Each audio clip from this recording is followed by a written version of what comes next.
Hey guys, so we had someone ask what, if I could talk about sun conures, what they're like. And I said, I like to give you information from my experience, having over 22 species, having had probably like 35 species in my life. I tend to have a pretty good idea about different species and what their behavior is like.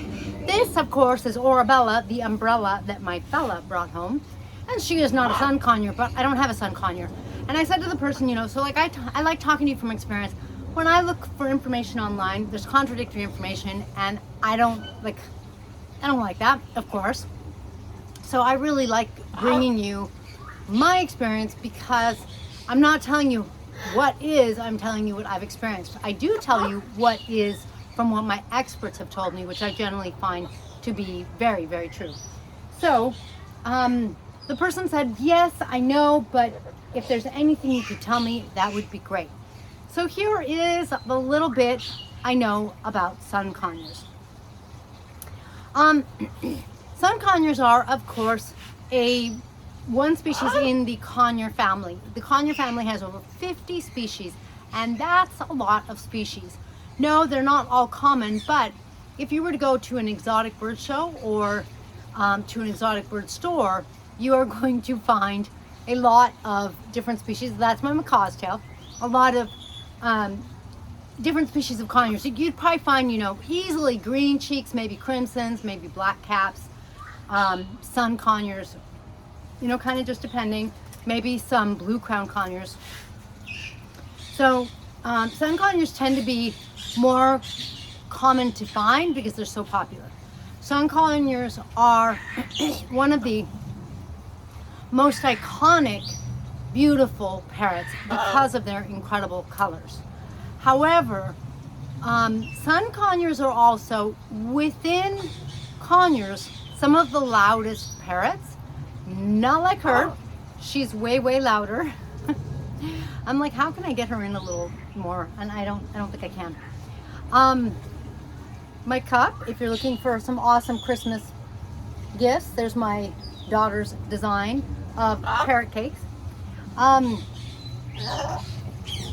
Sun conures are some of the loudest, and that means that sometimes people love their sun conures, just love them to death, and other times some people aren't nice to their sun conures, or they give them up, they surrender them because they are loud.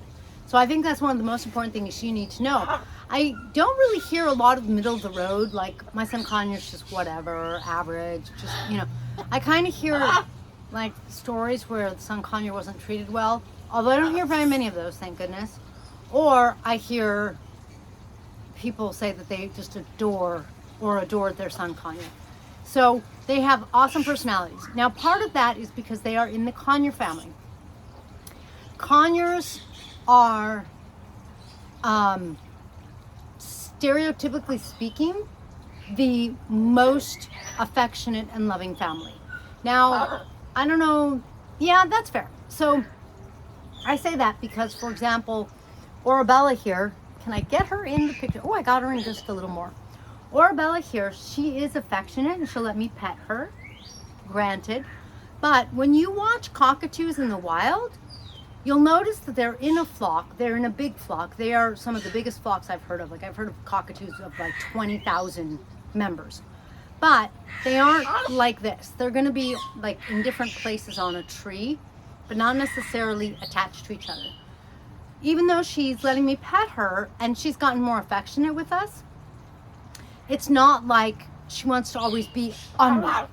So, for example, our green cheek conures, they like to be on us, or they like to be right next to each other. And I describe them as being like this because they are constantly touching each other or constantly really close to each other. So I think that that's why I would say they are the most affectionate. So that means that sun conures belong to a very affectionate family, and I think that's why people adore them. So if you are looking for your next parrot and you're not shopping with your eyes and just going by colors, you might want to check out my book, 30 Perfect Apartment Parrots. This is an awesome book. I love my book because I talk to you about over 30 species and I tell you how they're perfect. Because your definition of a perfect parrot is going to be different than my definition, which is going to be different than her definition. So I go through some like perfect because they're small and they're quiet, and then when they're a little bigger but maybe still quiet, maybe you don't want macaw big. Macaw big. Hi, Rose. Hi. But maybe you still, want more than just a small parrot. Of course, if you're in an apartment, you don't want this. This and the sun conure will probably create some noise complaints from your neighbors. So, I have heard that sun conures are just, like, people just fall in love with them. And then when they lose them, they're, like, devastated. I mean, like, I just have heard wonderful, wonderful things. And again, they're relatively easy to find in the sense that if you're at an exotic bird show or in an exotic pet store or an exotic bird store, you should be able to find them. The last thing I wanted to say about the sun conures was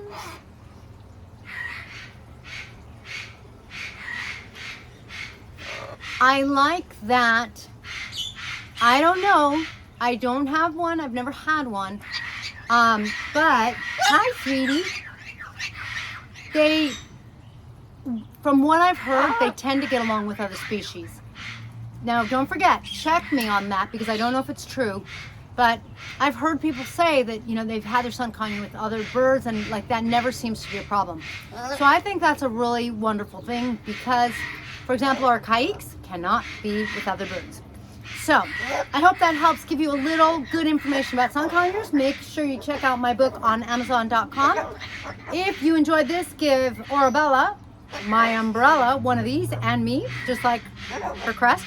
And then I will catch you in the next feathered video. If you have any questions or comments, please be sure to post them down below.